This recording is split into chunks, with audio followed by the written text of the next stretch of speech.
I'm 23. I've known I was adopted all along. For whatever reason, I became obsessed with learning more about my birth parents at age 13. I was told all my life that my parents met both of my birth parents before I was officially adopted. My mom was white from South America and my dad was white from Italy. They specified these two locations to explain why I had tan skin. As I was growing up, certain things about my physical makeup made me more curious about my birth parents. My hair was kept short as a kid, but as a teen I wanted to experiment. I grew it out and it grew out curly. Big curls, but still curly. This upset my parents, so they asked that I not grow it out. When I moved away for college, I began to let it grow again. I met my girlfriend in school. She is Black American, so she also helped me care for it. She once braided my hair before I FaceTimed my parents, who lost it on me for wearing it that way. Throughout my time in school, I still searched for my birth mom, but would always come up empty. My girlfriend hinted that there must have been a mistake with the information, even down to the name my parents claimed I had before they adopted me. She gifted me a DNA kit on my birthday that I didn't get around to until the lockdown hit. I didn't think anything would come of it because my parents weren't American, so I didn't know if it would work that way. So I sent it out of boredom and got my results weeks later, which have changed everything. I'm Black and Middle Eastern. I have light skin and my curl pattern is so loose that I hadn't considered it a sign before. I have ancestral ties to Iran, which can explain a more European facial structure. I'm sorry for my wording, I'm still learning. I sent my GF a screenshot and she called me right away. We were both stunned, though she long suspected. I tried to believe that my parents were innocently misinformed, but my girlfriend kept pointing out the inconsistencies. My parents claimed to have met my birth parents, therefore they couldn't have mistaken them for white. I confronted my parents, who became enraged at me for doing a DNA kit. I was very angry, yelling, swearing. They robbed me of my identity and hindered my search with their lies. My mom told me through tears that my racial background comes with a stigma that I'd passed, so she wanted me to have an easier life fitting in. My dad yelled at me that I had to abandon what I just learned. I rage broke my phone and left. My siblings have been hitting me up on social media, reprimanding me for being upset because our parents' reasoning is sound. I do pass, I did have an easy life. I'm not asking to be part of a struggle all of a sudden. I just don't think I should have been lied to, and I think their reasoning is bullshit and racist. I'm just supposed to act like 10 years of me searching with the wrong info isn't that big of a deal? My parents admit that my mom was Black. My oldest sister also recalls seeing my mom at some point. Both verify that she was Black. Yes, they could be lying again. I have plans to continue to look into my background. My girlfriend was very hurt by their statements, so I chose to keep us both away from them. I don't understand how. I'm angry about being lied to and how that lie has made my effort into finding my birth parents completely void, while also rewriting my heritage. That's my girlfriend's stance as well. I'm tan enough that going to an all-white school still got me called slurs. Whatever issues my parents were trying to shield me from, it didn't work. Maybe this is a lie that I bought into alone. 2 of my siblings are trying to be supportive. I deactivated my Facebook and unfollowed some people on Instagram. I can't entertain the argument that I should forgive my parents and move on. I'm not there yet. I get that it makes me ungrateful for feeling this way. I don't hate them, I'm just really upset and disappointed in their decisions. My husband Nick was married to his first wife Vanessa for 5 years, and they had 2 amazing kids, Luke and Lila. Sadly, Vanessa died in an accident 11 years ago when the kids were very young. I started dating Nick 8 years ago, and we started off very slowly for obvious reasons. Nick has always been a little more distant than anyone I'd ever been with. But he and the kids lost Vanessa so young that I understood it. After 3 years of dating, Nick asked me to marry him and I moved in. I've always had a really great relationship with Luke and Lila, and they were happy for me to marry their dad. I had wanted an actual wedding, nothing big.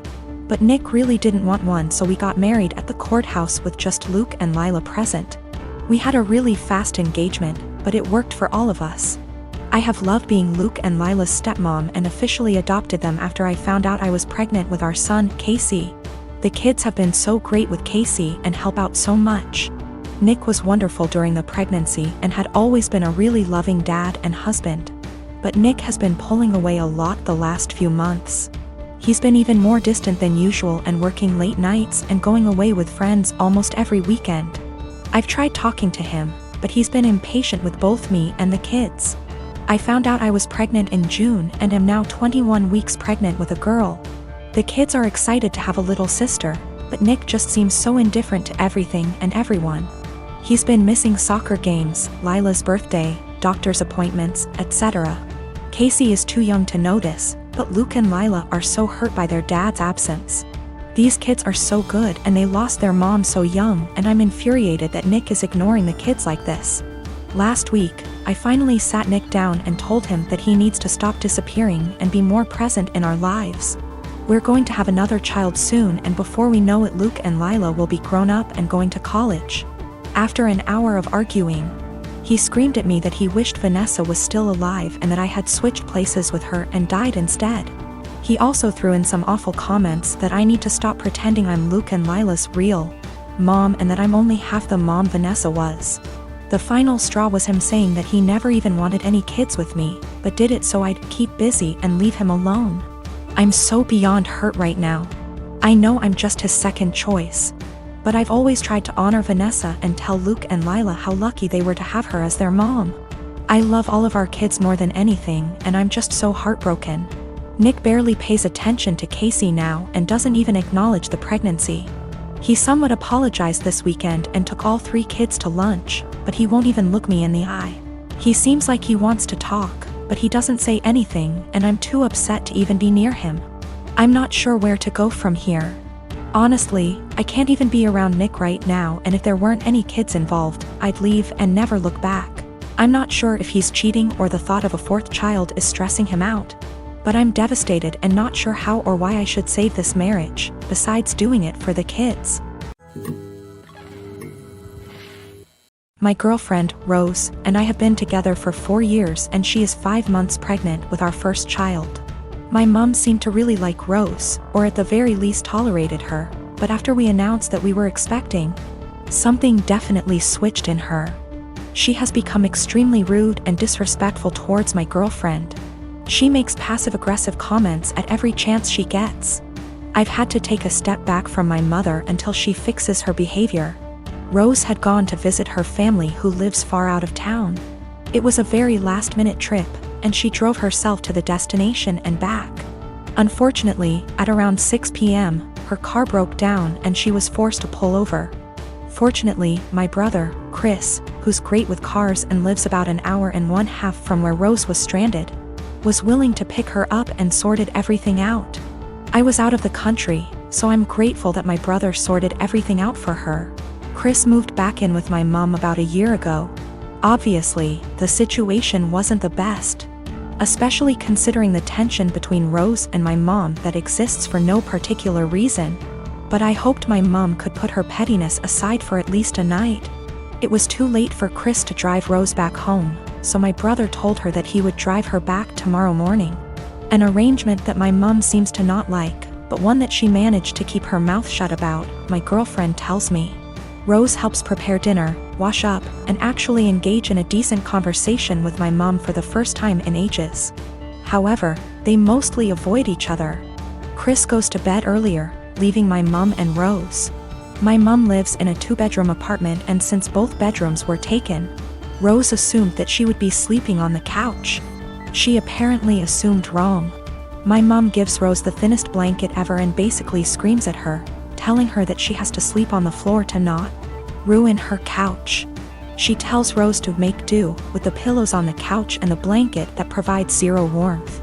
Rose thought about protesting, but ultimately decided against it. According to Rose, my mom kept opening her door to check if she was sleeping on the couch, so she couldn't even try to sleep on the couch. At 5 a.m., Chris found Rose on the couch and let her sleep on his bed. He ended up telling me, but told me to not make a big fuss out of it. I did the exact opposite. I called my mom, very angry, and told her that she was disrespecting her so badly. She tried to defend herself by saying that she didn't harm the baby, and it's okay for pregnant women to sleep on the floor. But I refused to hear any of it. Chris agrees with me, but told me that I shouldn't make it a fight. I feel like I'm losing my mind. My daughter turns 11 in 6 weeks. She has been begging for a Nintendo Switch. Due to poor grades and overall bad attitude, we decided not to get a Switch. Money isn't the issue, it's her behavior. She acts very entitled and she's lying left and right. I just don't feel now is the right time for a Switch. The theft, on Easter, we, my husband, our kids, and myself, are at my husband's aunt and uncle's house. Aunt and uncle have 2 adult children, one of whom is mentally delayed, we'll call her cousin. She functions about a 10 years old level but is in her 40s. She lives in an assisted living apartment and has a job where she gets paid $5 a week. So she doesn't get many upscale things unless they are a gift. Well, cousin had an old Game Boy that she saved up to buy and was playing while we were there. She eventually set it down and moved on to playing a board game with us while the kids ran around playing. My kid decided to be an epic turd and took the Game Boy. She snuck it out of aunt and uncle's by asking if she could go to our car to look for a book she had brought, and stashed it in the glove box. She proceeded to hide the fact that she had the Game Boy for several days, even after being asked where she last saw it. Her opening to come clean when aunt and uncle called and asked if we had seen where cousin might have left it. Due to cousin's challenges, she was utterly distraught over her missing Game Boy. It's one of the few forms of entertainment she has, and she worked hard to have it. I'm disappointed about the thievery, but I'm even more upset over my kid's attitude about being caught. I only found out about it because her sisters ratted her out. Even then she absolutely refused to tell me the truth and tried to pin it on her sisters. It wasn't until I sat there and thought about it that I knew she was lying to me. Once I told her I knew it had to be her because of XYZ did she finally confess. Her behavior only got worse from there. She refused to apologize when uncle and cousin came by to get the Game Boy, and had the balls to act like SHE was the one being wronged. I feel like I need to drop the hammer on her and send the message home that stealing is not okay. I think that purchasing the Switch, with my daughter's help from money she would earn by doing extra chores, and having her give it to cousin might be a good way to deliver that message while simultaneously giving cousin a nice upgrade to make amends. I mentioned this to a friend and they said this would be a move because birthday. I don't really think that matters, but the comment was enough to make me question myself. I do intend on giving my kiddo the opportunity to earn a Switch down the line, just not in such close proximity to this incident. Not sure how or when, since I have a SO to consult, but the opportunity will be provided in some way. Our therapist is of the opinion that my daughter largely has these issues because of the inconsistent co-parenting relationship her bio dad has with my husband and I. My husband and I are big on structure, boundaries, natural consequences, and following through. Her bio dad is the exact opposite of us.